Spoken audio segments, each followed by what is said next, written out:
They always sat me by the kitchen, not at the main table where the laughter happened, where the candles glowed warm against my grandchildren's faces, where the good china clinked and the wine flowed freely. No, they sat me by the kitchen, on that wobbly chair with the torn cushion, close enough to smell the turkey but far enough that I wouldn't embarrass anyone, close enough to hear the conversations, but far enough that no one had to really look at me. That's where they put me on Thanksgiving 2019, tucked away like an old coat nobody wants to wear anymore but feels too guilty to throw out. I'm 78 years old and my name is Margaret, though sometimes I forget that too. Sometimes I wake up and I'm 17 again, waiting for my father to come home from the factory. Sometimes I'm 32, pregnant with my first child, feeling those butterfly kicks against my ribs. And sometimes, most times now, I don't know who I am at all. They call it ALZHEIMER's. I call it living in a fog that gets thicker every single day, where faces blur and names slip through my fingers like water, where my own home feels like a stranger's house, and my own children look at me with a mixture of pity and exhaustion that breaks whatever's left of my heart. But that Thanksgiving, something happened that nobody expected, something that made my son go pale as a ghost, and my daughter-in-law drop her wine glass right onto the cream-colored carpet. Something that proved I wasn't as lost as everyone thought. Because the woman sitting beside me by that kitchen, the woman they thought was just another confused old soul to keep me company, that woman was someone my son recognized. And when he did, everything changed. Let me take you back to the beginning, to help you understand how I ended up there. I wasn't always this way. I was sharp once. Sharp as a tack, my husband used to say. I was a bookkeeper for 30 years, managing accounts for 3 different businesses, never made a single error that mattered. I raised 4 children, ran a household, remembered every birthday, every anniversary, every single detail of every single day. I was the one everyone came to when they couldn't remember something. What year did Aunt Linda get married? Ask Margaret. What was the name of that restaurant we loved in Boston? Ask Margaret. Where did we put the spare keys? Ask Margaret. I was the keeper of memories, the holder of histories, the one who never forgot. And then I started forgetting, little things at first. Where I put my reading glasses, whether I'd already added salt to the soup, the name of my neighbor who'd lived next door for 15 years. My children laughed it off. "You're getting older, Mom," they said. "We all forget things sometimes." But it wasn't sometimes. It was all the times. It was constant. It was terrifying. Imagine reaching for a word you've used 1,000 times and finding nothing there, just empty space where language used to live. Imagine looking at your daughter's face and knowing you should know her but seeing a stranger's eyes looking back at you. Imagine the terror of waking up in the night in a room you don't recognize, in a bed that feels foreign, next to a person whose breathing frightens you until you remember, if you can remember, that this is your husband of 52 years. They tried to keep me at home as long as they could. My husband James did his best, bless his heart, but it was too much for him.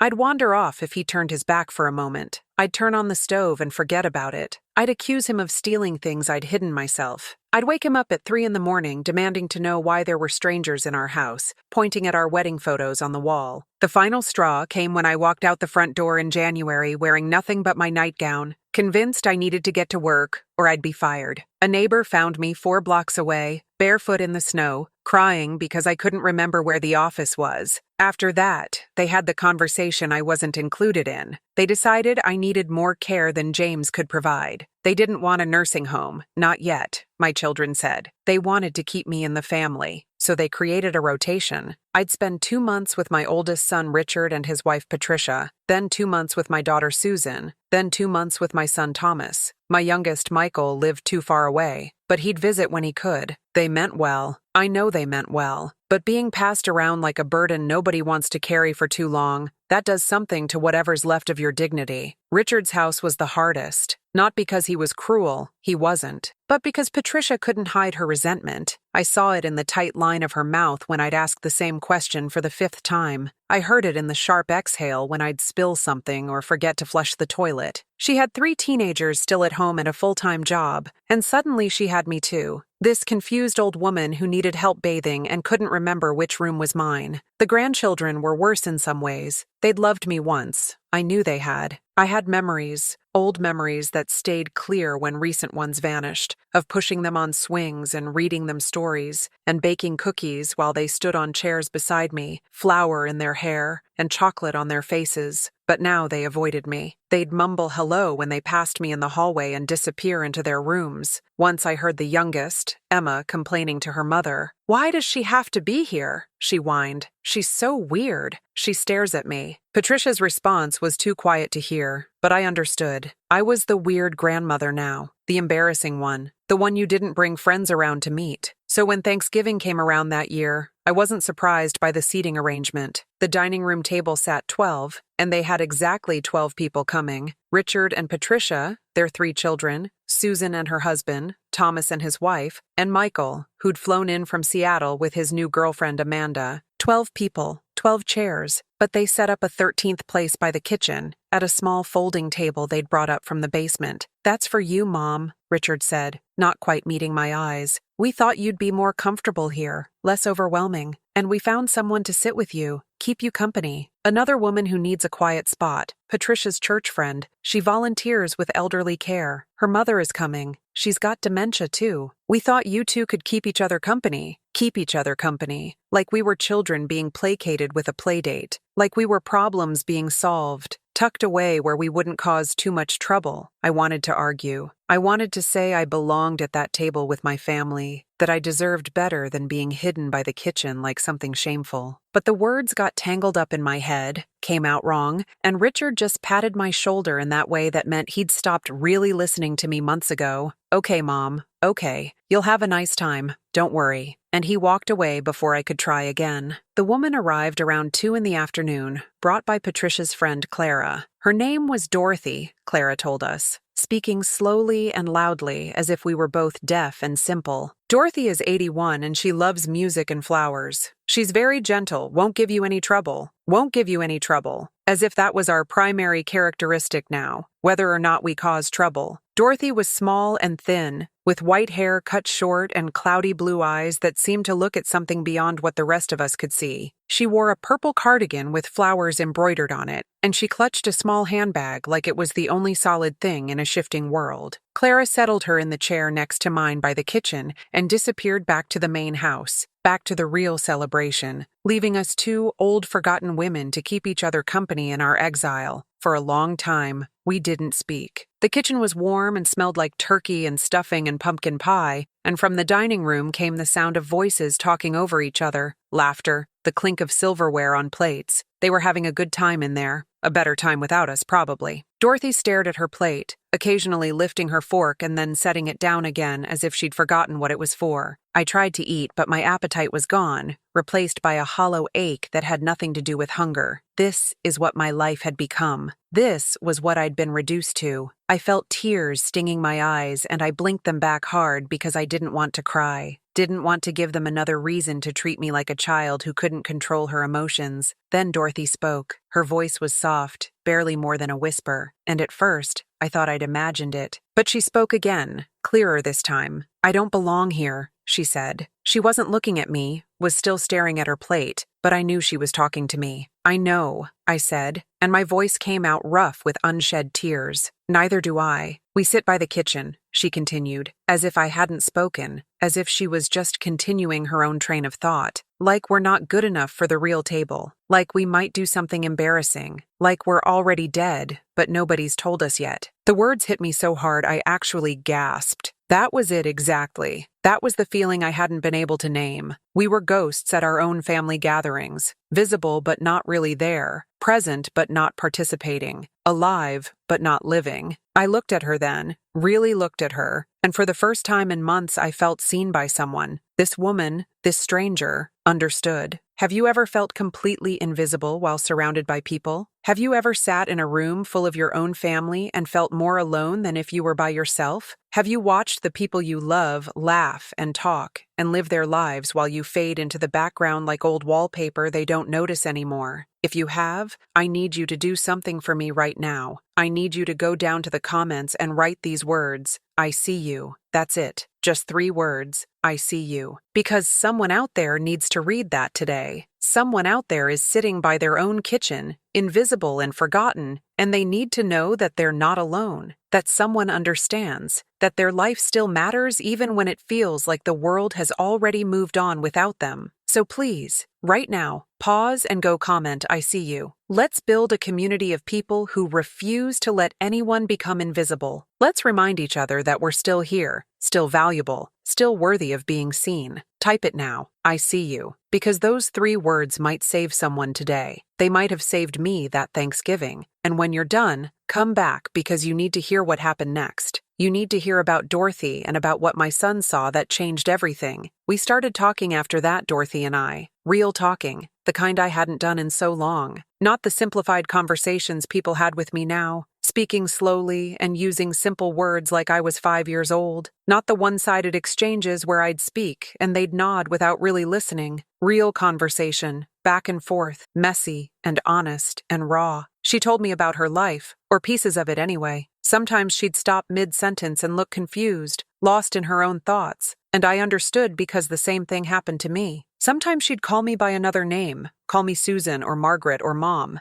mixing me up with people from her past, and I didn't correct her because who was I to talk about mixing people up? And sometimes, in moments of startling clarity, she'd look right at me with those cloudy blue eyes and say things that cut straight to the heart of everything. "We're not broken," she said at one point. "We're just becoming something different, something people don't know how to understand yet." I wanted to believe her. I wanted to believe I was becoming something rather than disappearing into nothing. But it was hard to believe that when you were sitting by the kitchen, segregated from your own family, kept out of sight like a shameful secret. Dorothy told me about her children, too. She had 2 sons, she said, though sometimes she said 3, and once she said she wasn't sure. One of them never visited anymore, she told me. He was too busy, lived too far away, had his own life that didn't have room for a mother who couldn't remember his name. The other one tried, she said, but she could see the strain in his eyes, the way he looked at her like he was mourning someone who was still alive. "It's harder for them than for us sometimes," Dorothy said. "We get to forget how much we've lost. They have to remember everything we can't." That hit me hard because I'd never thought of it that way. I'd been so focused on my own loss, my own fear, my own frustration, that I hadn't fully considered what it was like for my children, to watch their mother disappear piece by piece, to have conversations with me that I wouldn't remember 5 minutes later, to see me look at them with confusion instead of recognition, to become strangers to the woman who'd given birth to them, raised them, loved them with every fiber of her being. How do you grieve someone who's still sitting in front of you? How do you say goodbye when there's no final goodbye, just a long, slow fading? We could hear the celebration continuing in the dining room. Someone was telling a story. Everyone was laughing. I heard my granddaughter Emma's voice, bright and happy, and my son Thomas's deep laugh. I heard Patricia directing people to pass dishes and pour drinks. I heard all of it, and I felt so impossibly far away from it, like I was listening to a party happening on another planet. Dorothy heard it too. She reached over suddenly and took my hand. Her hand was small and cold, and it trembled slightly, but her grip was firm. "We're still here," she said. "They forget that we're still here, but we are. We're still alive. We still feel everything. We still love them even when we can't remember their names. We're still human even when they treat us like we're not." I squeezed her hand back and I felt something crack open inside my chest, something that had been frozen solid for months. I felt tears running down my cheeks and I didn't try to stop them this time.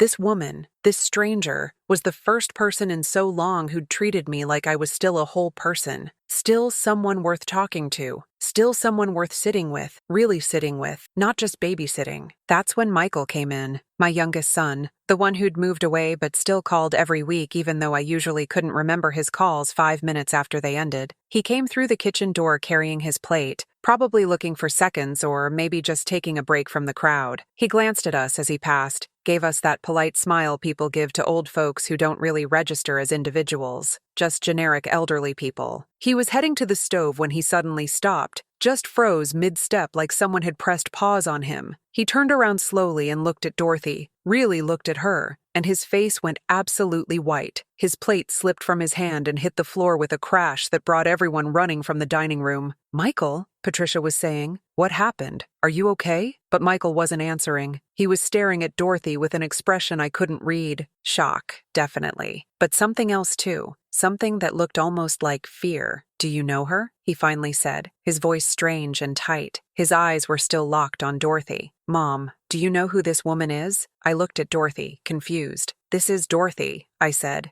She's keeping me company. She's my friend. Michael made a sound that was almost a laugh, but not quite. He ran his hand through his hair, a gesture he'd done since he was a little boy when he was stressed. "Mom," he said, and his voice was shaking now. Everyone had crowded into the kitchen by then, all 12 people from the dining room, all staring at us. Richard was asking what was wrong. Susan was trying to look at Dorothy without being obvious about it. Patricia's friend Clara was standing in the doorway looking confused. "Mom?" Michael said again. "That's not Dorothy. I mean, maybe that's her name now. I don't know. But Mom, that's Rachel Winters. That's your sister." The words didn't make sense at first. They were just sounds, syllables without meaning. Rachel Winters, my sister. But I didn't have a sister. I had a brother, James Jr., who'd died of a heart attack 15 years ago. I was an only child after that. I'd always been an only child except for James, wasn't I? The kitchen was completely silent except for someone's heavy breathing. Michael was still staring at Dorothy, at Rachel, at this woman who was sitting next to me. "Mom," Michael said, and he knelt down beside my chair. He took my hand, and I felt how badly he was shaking. "You did have a sister. You had a younger sister named Rachel. You don't talk about her. You haven't talked about her in 40 years. We didn't even know about her until I was in college and found an old photo album you'd hidden in the attic. When I asked you about her, you got so upset we never brought it up again." I searched my memory, reaching back through the fog, trying to find something, anything, and then I felt it, a flicker, a face, young and laughing, a little girl with pigtails chasing me through a yard, a teenager sitting on my bed crying about a boy who'd broken her heart, a young woman, 22 years old, standing in our mother's kitchen with a suitcase in her hand, and tears streaming down her face while I screamed words at her I could never take back. Rachel. Oh God, Rachel. It came flooding back. Not everything, but enough. Enough to know that this woman sitting beside me, this gentle, confused woman who'd held my hand and told me I was still human, was my baby sister. My baby sister who I'd cut out of my life 40 years ago. My baby sister who I'd told to never come back, who I'd said I never wanted to see again. What had she done? What had been so terrible that I'd severed her from my life so completely that I'd never mentioned her to my own children? I reached into the fog, trying to remember, but it was like grasping at smoke. There was anger there in the memory, old anger, righteous anger. There was betrayal. There was something about my husband James, something about Rachel and James. Had they? My stomach turned. Had she and my husband? No. The memory sharpened slightly. Not an affair. Something else. Money. James had co-signed a loan for Rachel, a business loan, without telling me. Rachel's business had failed.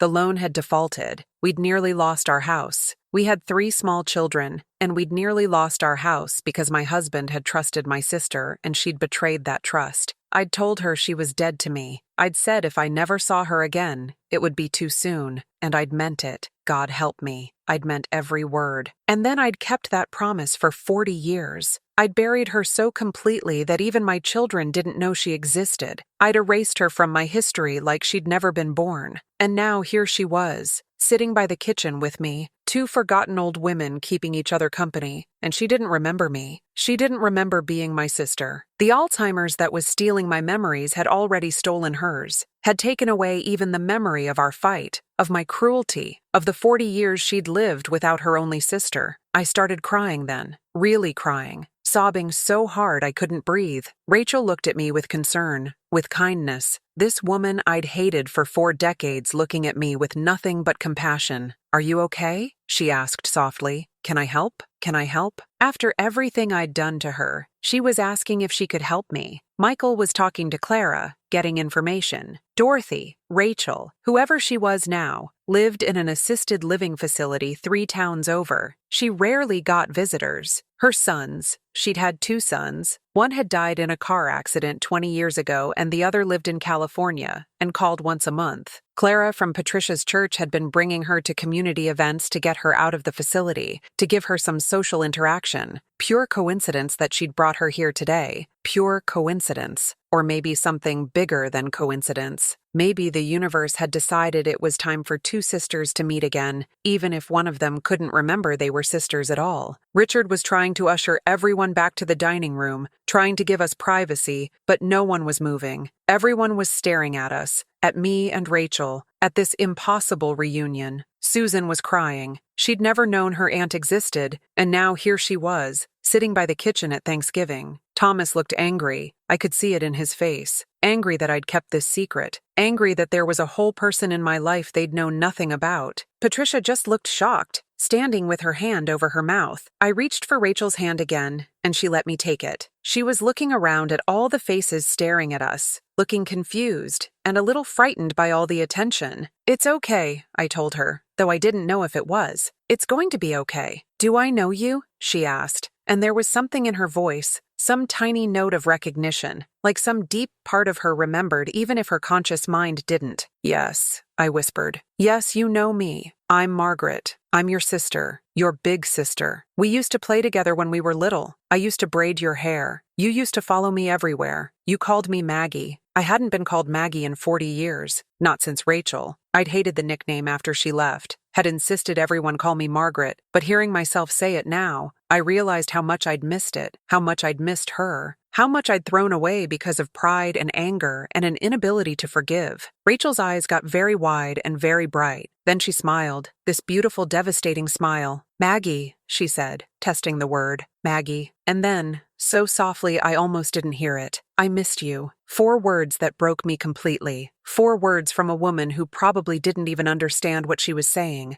whose mind was so fractured she likely wouldn't remember this conversation in an hour. But somewhere deep inside her, in some place the disease hadn't reached yet, she remembered. She remembered having a sister. She remembered missing that sister. She remembered me. I couldn't speak. I just held her hand and cried while my children watched and tried to process this impossible revelation. Michael sat down on the floor beside us, still looking stunned. "Tell me," he said quietly. "Tell me what happened. Tell me why you never talked about her." So I did. I told them everything, or everything I could remember through the fog. I told them about Rachel, 6 years younger than me, my shadow, my best friend. I told them about how close we'd been growing up, how I'd protected her from bullies, how she'd been my maid of honor at my wedding. I told them about the loan, about the betrayal, about the fight. I told them about the 40 years of silence, of stubbornness, of refusing to forgive. I told them about the Christmas cards she'd sent for the first 5 years, trying to reconcile, and how I'd thrown everyone away unopened. I told them about the message she'd left when our mother died, begging to come to the funeral, and how I'd told James to tell her not to come. I told them everything, and I watched my children's faces change as they realized their mother, the woman they thought they knew, had been capable of such sustained cruelty. "I don't expect you to understand," I said finally. "I don't expect you to forgive me for it. I don't forgive myself. I threw away 40 years with my sister over money, over pride, over my inability to see past my own anger, and now we're here, 2 old women with broken brains, and she doesn't even remember why I hated her. Maybe that's mercy. Maybe that's the one good thing about this disease. It took away the memory of my cruelty to her." Susan knelt down on Rachel's other side. "Aunt Rachel," she said, testing out the words. "I'm Susan. I'm your niece. You have 3 nephews and a niece you never got to meet. You have grandnieces and grandnephews. You have a family you didn't get to know because our mother was too stubborn to forgive you." Rachel looked at Susan with interest but no real recognition. "That's nice, dear," she said vaguely. Then she looked back at me. "I like sitting with you," she said. "You're kind. You make me feel less alone. You're kind." This woman who I'd excommunicated from my life thought I was kind because I'd spent 2 hours talking to her like she was a human being, because I'd held her hand, because I'd treated her with basic dignity. The bar for kindness had become so low in her life that simple human decency seemed like a gift. How many people in that assisted living facility treated her like she was already gone? How many of her caregivers spoke to her like she was a child, or talked about her in front of her like she couldn't understand? How lonely had she been? How invisible? How forgotten? Just like me. We were the same, she and I. Both forgotten by the world. Both tucked away where we wouldn't be inconvenient. Both losing ourselves piece by piece to a disease that stripped away everything but the essential truth of who we were. And the essential truth, the thing that remained when everything else was gone, was that we were sisters, that we'd loved each other once, that maybe, in some deep place, we'd never stopped. If you're still watching this, I need you to understand something. Time is not infinite. The people you love will not be here forever. The grudges you're holding, the apologies you haven't made, the forgiveness you're withholding, all of it is costing you time you can never get back. I lost 40 years with my sister, 40 years of holidays and phone calls and inside jokes, 40 years of her meeting my children, of her grandchildren playing with mine, 40 years of growing old together, of supporting each other, of being family. 40 years I can never have back. And now that we've found each other again, it's too late. We're both disappearing. Our minds are leaving us. We'll have maybe a handful of conversations that mean anything before we're both too far gone. Don't let this be you. Don't wait until it's too late. Don't wait until you're sitting by the kitchen at your own life, looking back with regret at all the time you wasted being angry. Forgive. Reach out. Make the call. Send the message. Show up.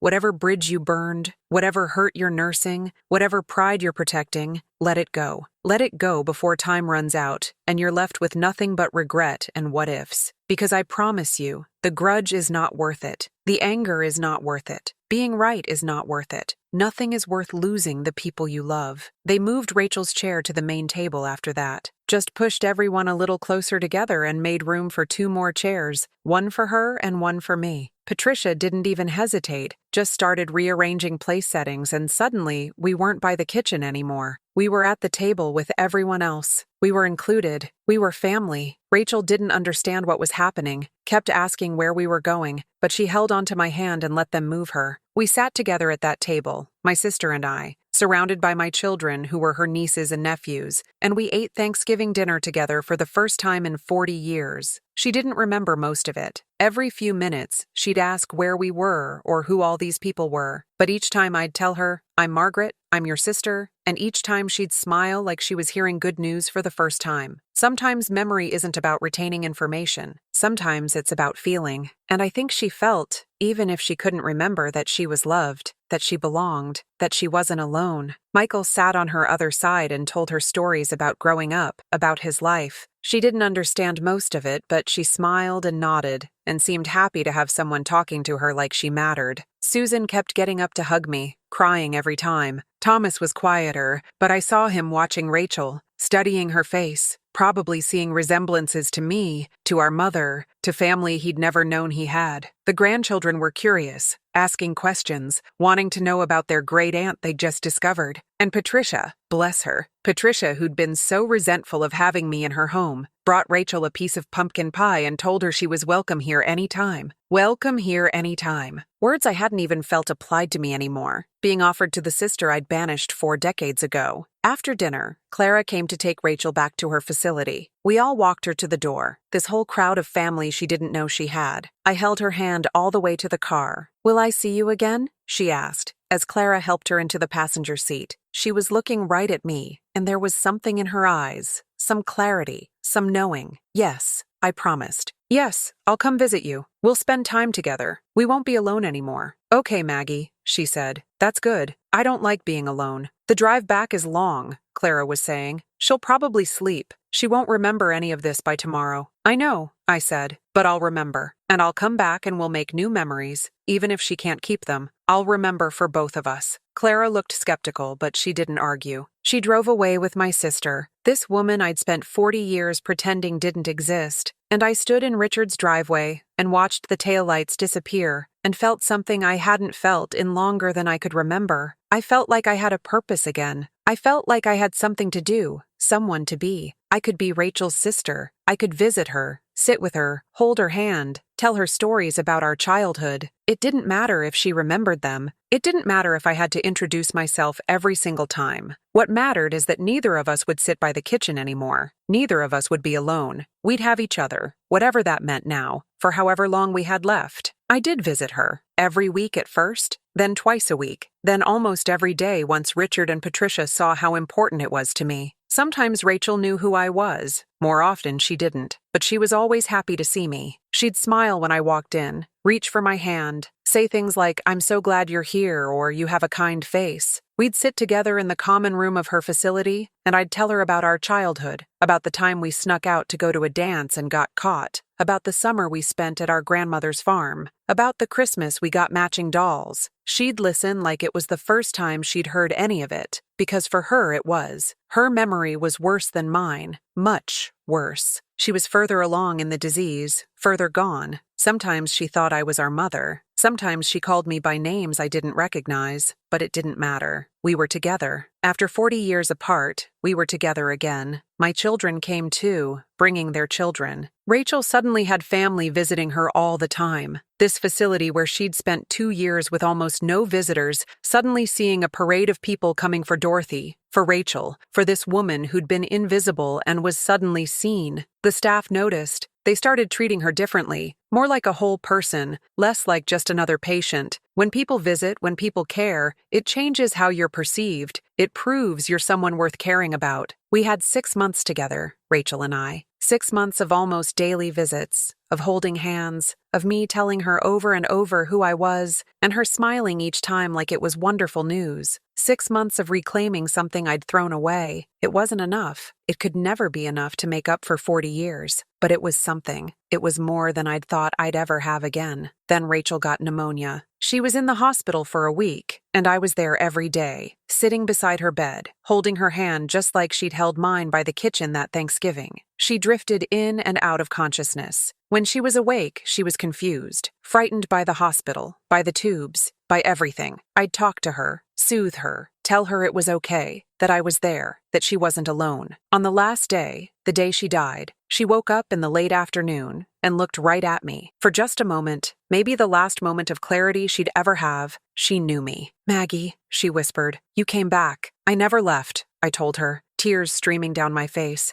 "I'm sorry I left before. I'm sorry for all of it, but I'm here now. I'm here. I love you," she said. Then she closed her eyes and she was gone, just like that. 40 years of silence and 6 months of reconciliation, and then nothing. Just the memory of her hand in mine, and the weight of all those wasted years. They let me help plan her funeral. Her son in California flew in, this nephew I'd never met, and he and I sat together and chose the readings and the flowers. He told me his mother had talked about me sometimes in the early years, before the Alzheimer's took hold. She'd missed me, he said. She'd wanted to fix things but didn't know how. She'd never stopped loving me, even after everything. I told him about the Thanksgiving, about how we'd found each other again. He cried. I cried. We mourned together, this stranger and I, bonded by our love for the same difficult, forgiving, forgotten woman. The service was small, but my whole family came. Richard and Patricia and their children, Susan and her husband, Thomas and his wife. Michael flew in from Seattle again. We all sat together and celebrated the life of Rachel Winters, beloved sister and aunt, loving mother and grandmother, a woman who'd been invisible for too long but who was seen in the end, seen by the family she'd lost and found again, seen by the sister who'd finally learned how to forgive,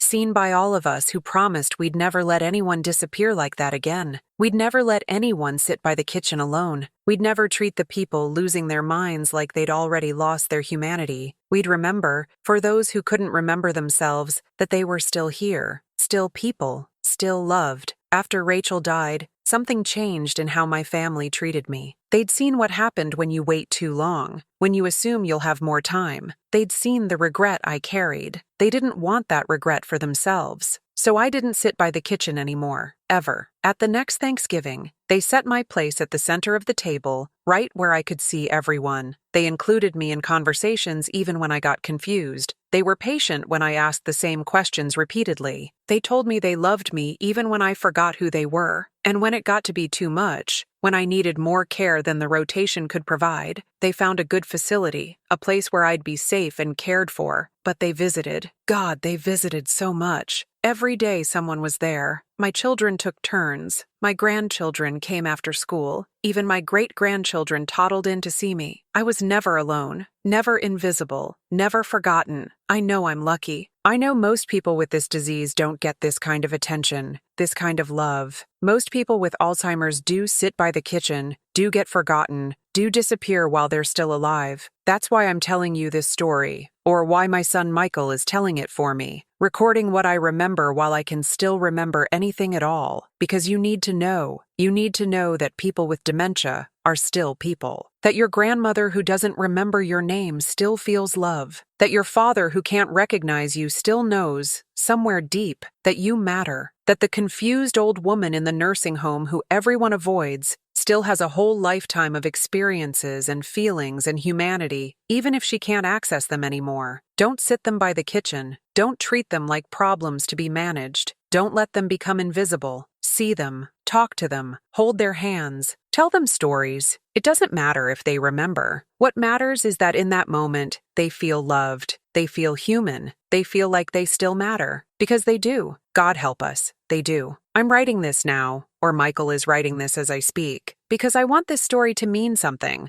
I want Rachel's life to mean something. I want those 6 months we had together to be more than just a footnote to a lifetime of regret. So I'm asking you to do something for me. If you're watching this and you have someone in your life you're not speaking to, reach out. Today, right now. Don't wait until one of you has Alzheimer's and it's too late for real reconciliation. Don't wait until you're both sitting by the kitchen, invisible and forgotten, before you realize what you've lost. Forgive. Ask for forgiveness. Rebuild the bridge. Make the call. Whatever it takes, do it now while you still have time. And if you're watching this and you have someone in your life with dementia, with Alzheimer's, with any disease that's stealing their mind, visit them, see them, treat them like they're still the person they always were, because they are. The essence of who they are doesn't disappear just because they can't remember what day it is. Love them loudly and obviously and repeatedly. Tell them who they are when they forget. Be their memory when theirs is gone. Don't let them sit by the kitchen. Don't let them disappear. Be the person who makes them feel like they still matter, because I promise you, they do. They still feel everything, even if they can't express it. They still love you, even if they can't remember why. They're still here, still human, still deserving of dignity and respect and love, still here. If this story has touched you, if it's made you think about someone you need to forgive or someone you need to visit or someone you've been taking for granted, I want you to subscribe to this channel. Not because I need the subscribers, though Michael tells me that's important for some reason I don't quite understand, but because this channel is about telling stories like this. Stories about being human in the hardest moments. Stories about love and loss and regret and second chances. Stories that remind us we're all in this together, that we all struggle, that none of us are alone even when we feel invisible. When you subscribe, you're joining a community of people who refuse to let anyone disappear, people who see the invisible, who remember the forgotten, who love the difficult to love. You're saying that you want to be better, to do better, to make sure the people in your life know they matter while there's still time to tell them. So subscribe, click that button, join us, and then go make a difference in someone's life. Go visit someone who's lonely. Go forgive someone who's hurt you. Go call someone you've been meaning to call. Do it now, today, while you still can, while they still can, while there's still time. Because trust me, the time goes faster than you think. One day you're young and strong and sharp, and the next you're sitting by the kitchen wondering where your life went and why the people around you are strangers. Make your life count while you can. Make your relationships matter. Don't end up like me, with decades of regret and only months of redemption. Be better than I was. Forgive faster. Love harder. Remember longer. And for God's sake, don't ever let anyone sit by the kitchen alone. Don't let anyone disappear. Not on your watch. Not ever. See them. All of them. The confused, the forgotten, the invisible. See them and love them and remind them that they're still here, that they still matter, that their story isn't over yet, because mine isn't. Rachel's wasn't. Not really. The story continues in how we treat each other, in how we refuse to let anyone be forgotten, in how we build a world where everyone, no matter how broken or confused or lost, knows they're still loved, still seen, still here. Thank you for listening to my story. Thank you for seeing me. Thank you for seeing Rachel. Now,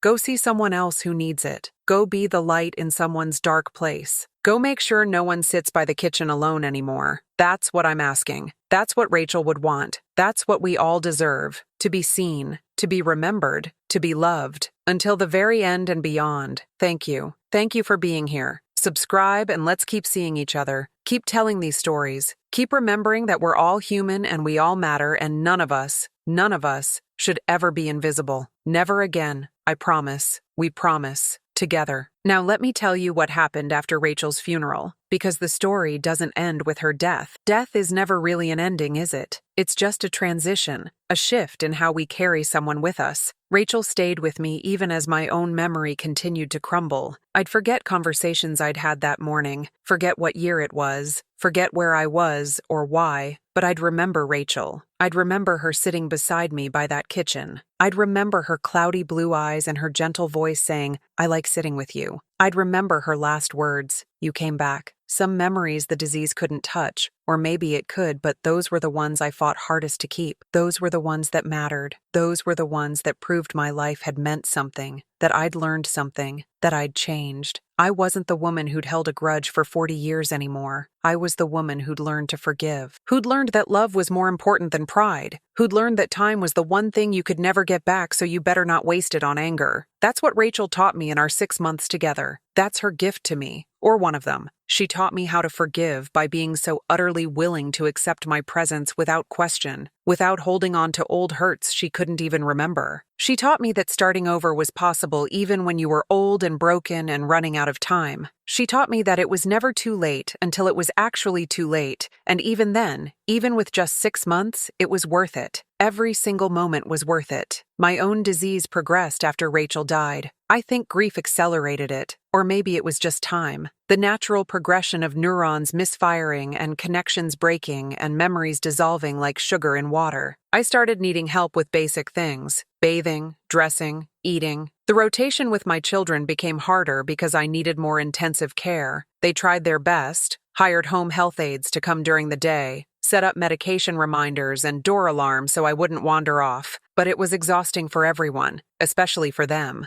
I could see it wearing on them even when I couldn't remember what day it was. I could see the strain in Richard's face, the worry in Susan's eyes, the way Thomas's shoulders slumped when he thought I wasn't looking. They were trying so hard to keep me at home, to avoid putting me in a facility, because they'd seen what happened to Rachel. They'd seen how alone she'd been before we found her. They were terrified of doing that to me. But here's what I understood, even through the fog. Loving someone sometimes means letting them go somewhere they can be properly cared for. It means admitting you can't do everything yourself. It means choosing their safety and comfort over your guilt and your desire to keep them close. So I told them, on one of my clearer days, that it was okay, that I understood, that I needed more help than they could give, and that didn't mean they were failing me. It meant they were loving me enough to make the hard choice. They found a place called Meadowbrook, a memory care facility about 20 minutes from Richard's house. It was nice, as these places go, clean and bright with activities and trained staff who knew how to work with people like me. People who were there, but not there, present but absent, alive but gradually disappearing. They gave me a room with a window that looked out on a garden. They let me bring photos, decorations, things that were supposed to trigger memories and make me feel at home. I don't remember the move itself. Michael tells me I was confused, kept asking where we were going, kept saying I wanted to go home without being able to articulate where home was. But once I was there, once I'd been there a few days, I settled. The routine helped. Same time for meals, same faces every day, same activities on the same schedule. When your memory is broken,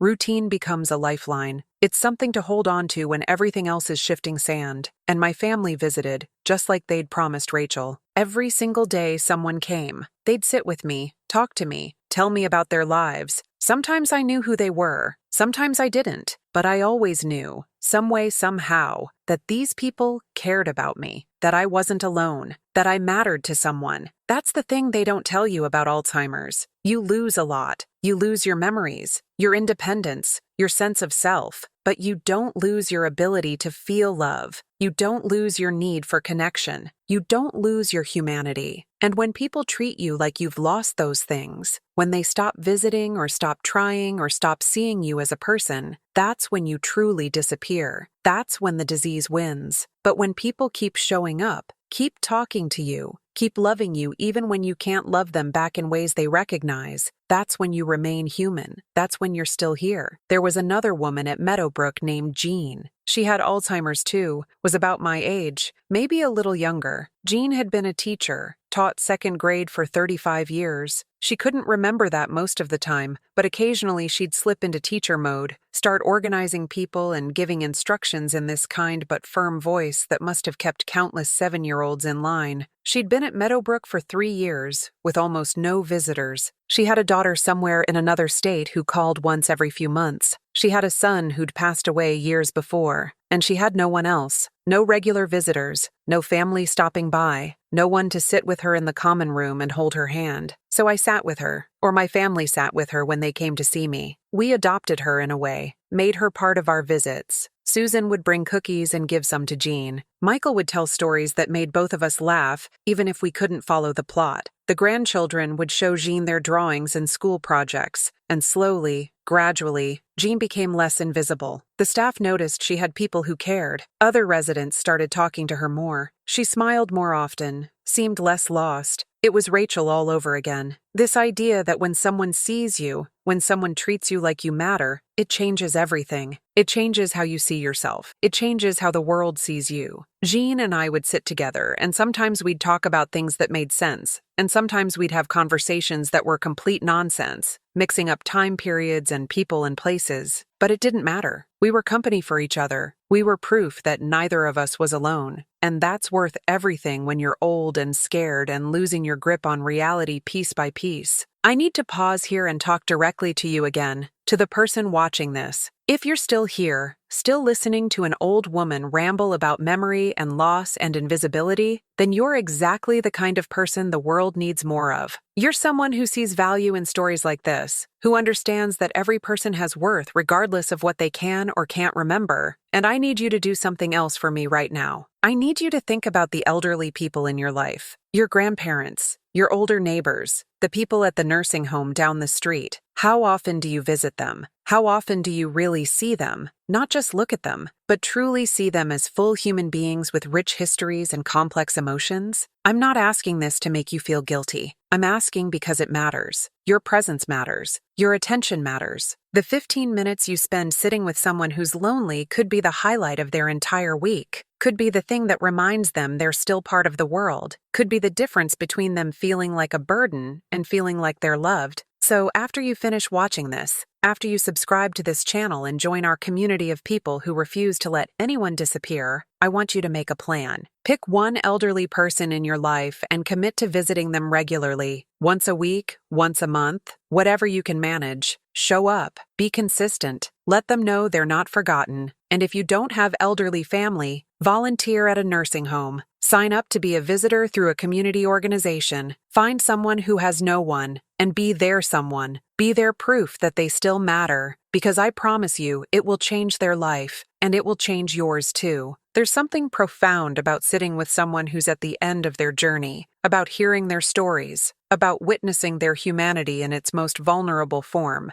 It teaches you things you can't learn any other way. It teaches you about patience and compassion and what really matters in life. It teaches you that we're all just temporary, all just passing through, and the only thing that lasts is how we treat each other. So make that commitment now. Choose your person. Plan your visit, and then do it. Keep doing it. Show up even when it's hard, even when they don't remember you were there last week, even when it feels like it doesn't make a difference, because it does. God help me, it does. Back to my story. I lived at Meadowbrook for almost 2 years. 2 years of routine and confusion and moments of clarity scattered among long stretches of fog. 2 years of my family showing up, day after day, proving their love in the most tangible way possible. 2 years of learning that life doesn't end when your memory does. It just becomes something different, something harder, but also, strangely, sometimes something simpler. When you can't remember the past and can't plan for the future, you're forced to exist entirely in the present moment. And there's a kind of peace in that, a kind of surrender. Not always. Sometimes it's terrifying, waking up and not knowing where you are or who the people around you are. Sometimes it's frustrating, reaching for a word or a memory and finding nothing. Sometimes it's lonely even when you're surrounded by people, because you're trapped inside a mind that's betraying you and no one else can reach in there and fix it. But sometimes, in the good moments, it's just being, just existing, just feeling the sun on your face through the window, or the warmth of someone's hand holding yours, or the taste of something sweet. Just being alive in the smallest, most fundamental way. I learned to live in those moments. I learned to let go of trying to hold on to memories that were slipping away anyway. I learned to accept help without shame. I learned that losing your mind doesn't mean losing your dignity unless you let it, unless the people around you treat you like you've lost your dignity. My family never did. Even when I couldn't remember their names, even when I said strange things or got upset over nothing,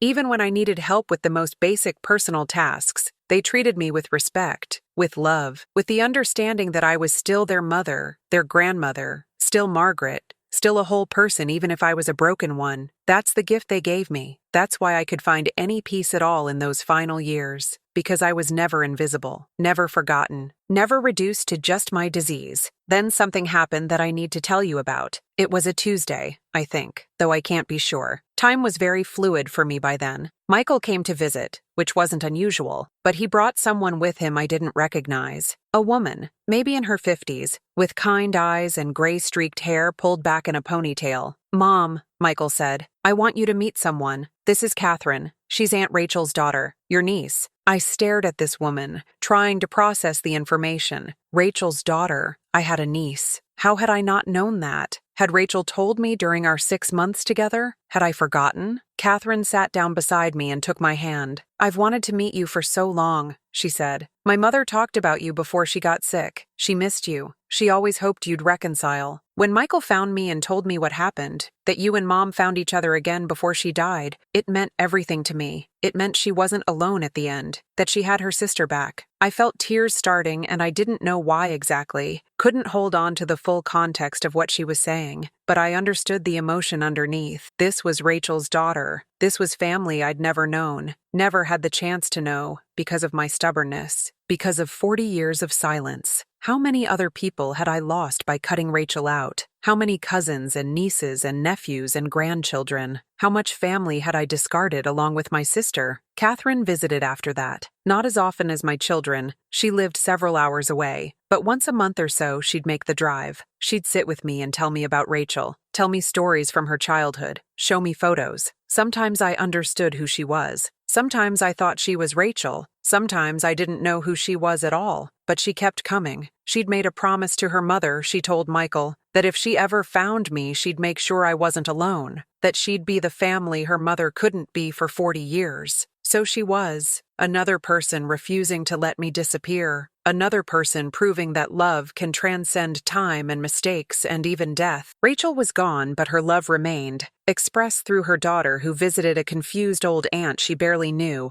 because it was the right thing to do, because family mattered, because no one should be invisible. The staff at Meadowbrook told my children I was doing better than most patients at my stage. They said having so many visitors made a difference, kept me more engaged, more present. They said patients who had regular family involvement declined slower, maintained their quality of life longer. They said I was lucky, and I was. God knows I was. But here's the thing that haunts me, that I need you to understand. I was the exception. Most of the people at Meadowbrook had few or no visitors. Most of them sat alone in the common room or in their rooms, staring at nothing, forgotten by families who were too busy or too uncomfortable or too guilty to show up. Most of them were invisible, and they were all someone's mother, someone's father, someone's aunt or uncle or grandparent. They all had rich lives and stories and people who'd once loved them. They all mattered, but somewhere along the way, they'd been forgotten, set aside, left to fade away in facilities where the staff did their best, but couldn't possibly provide the kind of personal attention and love that family provides. It wasn't fair. It isn't fair. And it doesn't have to be that way. That's why I'm telling you this story. That's why Michael is helping me get this recorded and shared while I still can't articulate any of it, because someone needs to say it. We're failing our elderly. We're failing the people with dementia and Alzheimer's and all the other diseases that steal minds but leave bodies behind. We're treating them like they're already dead, like they're burdens, like they're problems to be managed rather than people to be loved, and they feel it. Even when they can't express it, even when they don't remember feeling alone 5 minutes after feeling it, in that moment, they feel it. They feel invisible. They feel forgotten. They feel like they don't matter anymore. And that's a cruelty we have the power to stop. All it takes is showing up.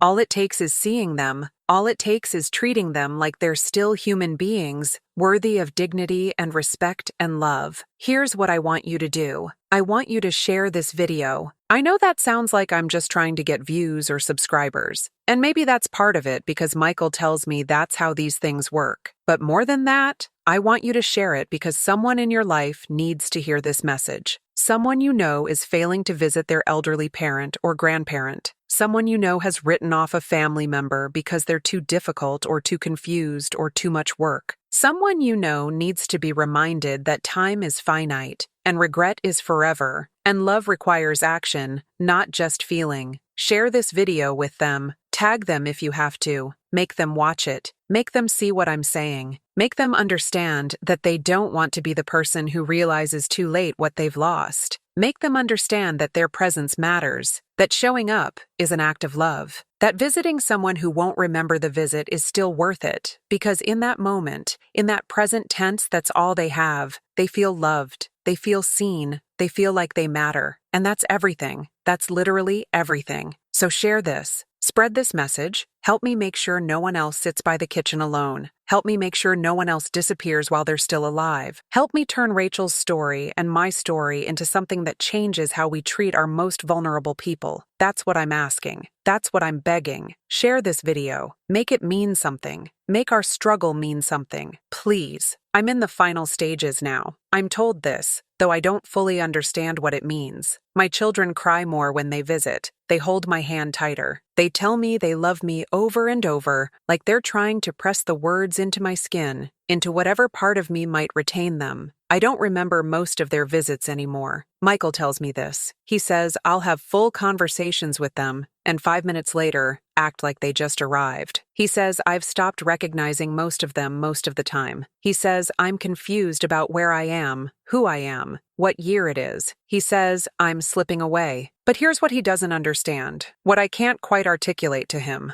I'm not slipping away. I'm still here. Maybe not in the way I used to be here. Maybe not in a way that makes sense to people whose minds work properly. But I'm still here. I still feel things. I still know somehow that the people around me care about me. I still experience moments of joy and sadness and connection. I'm still human. I'm still alive. And I still matter. That doesn't go away just because I can't remember your name or what day it is or who the president is. The essence of who I am, the soul or spirit or whatever you want to call it, that's still here. And it will be here until it isn't. Until I take my last breath and then I'll be gone for real. Not this half-gone state that everyone seems to think I'm in now. I'm not half-gone. I'm fully here, just in a different way. Just in a way that requires patience and compassion and willingness to meet me where I am instead of expecting me to be where I was. That's what I need people to understand. That's what everyone with this disease needs people to understand. We're still here. See us. Please, just see us. There's one more thing I need to tell you. One more piece of the story. Last week, or maybe it was last month, I can't be certain, Catherine came to visit. Rachel's daughter, my niece. She brought something with her, a small wooden box. She sat beside me and opened it, and inside were letters, dozens of letters, all addressed to me at my old address, all with return addresses from Rachel. These are the letters my mother sent you, Catherine said quietly. The ones you sent back unopened. She kept them all these years. When we were cleaning out her apartment after she died, I found them in her closet. She never threw them away. She kept them like she was keeping hope alive that someday you'd want to read them.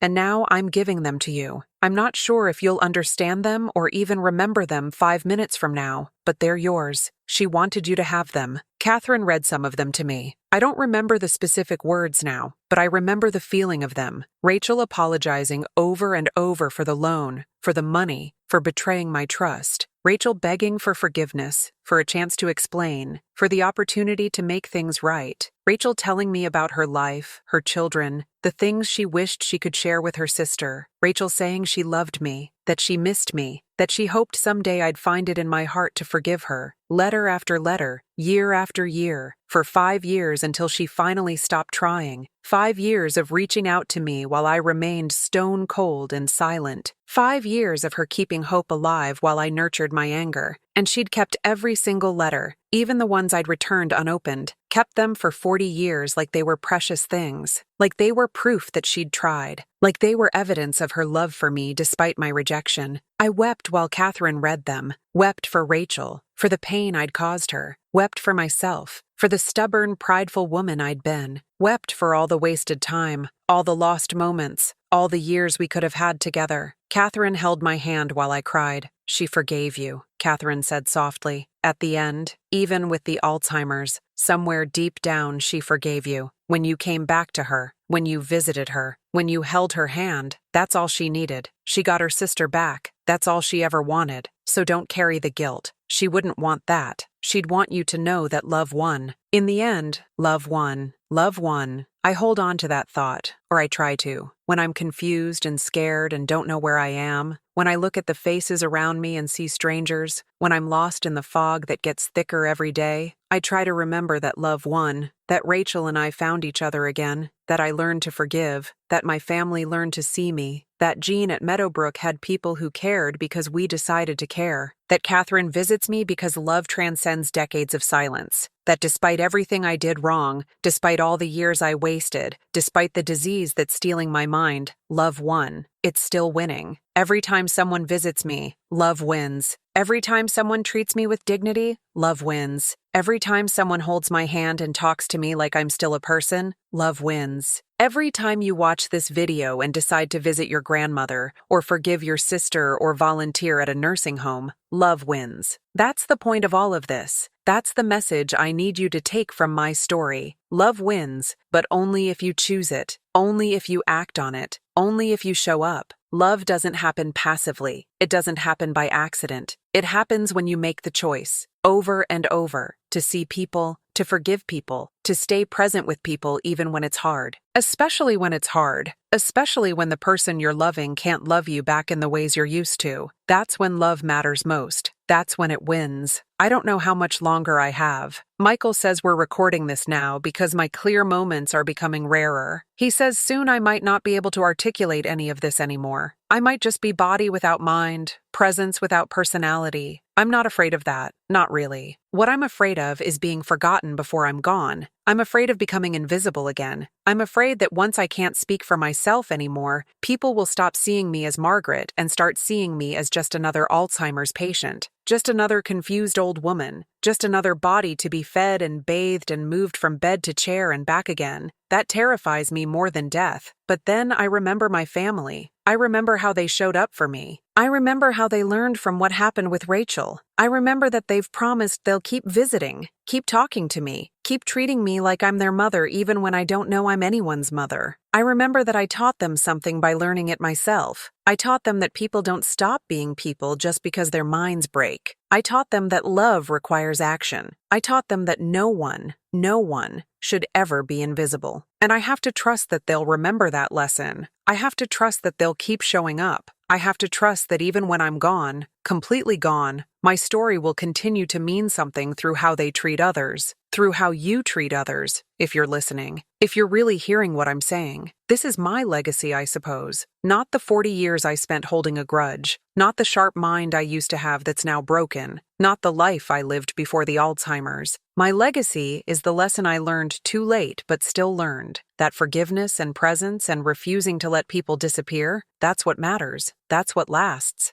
That's what changes the world. One person, one visit, one moment of being seen at a time. Before I finish, before Michael tells me we have to stop recording, I want to thank you. If you've watched this whole video, if you've stayed with me through this long, rambling story, you've given me something precious. You've given me your attention, your time. You've let me be seen, even through a screen, even through a recording that might outlive my memory of making it. You've proved that I'm still here, that my story matters, that I'm not invisible, and now I'm asking you to pass that gift on. Subscribe to this channel, yes, but more importantly, go make someone else feel seen. Go visit someone who's lonely. Go forgive someone who hurt you. Go reach out to family you've lost touch with. Go volunteer with elderly care. Go refuse to let anyone around you disappear into invisibility. Go be the person I wish I'd been 40 years ago. Go be the person my family became for me. Go choose love, actively and repeatedly, especially when it's difficult, especially when it seems like it doesn't make a difference, because it does. Because you never know when you'll be the one who needs someone to choose to see you. You never know when you'll be the one sitting by the kitchen, forgotten and invisible, desperately needing someone to remember you're still human. Be the person who shows up. Be the person who sees. Be the person who proves that love wins. Do it now. Do it today. Do it tomorrow and the next day and the day after that. Keep doing it until it becomes who you are, not just what you do. That's my final request. That's what I'm begging you for. Don't let my story end with just me. Let it ripple out into the world through your actions. Let it change how we treat our elderly, our sick, our forgotten. Let it mean something. Please, let me matter by helping you make sure everyone matters. Everyone. No exceptions. No one left by the kitchen. No one invisible. No one forgotten. Ever. That's the world I want to leave behind. That's the world you can help create.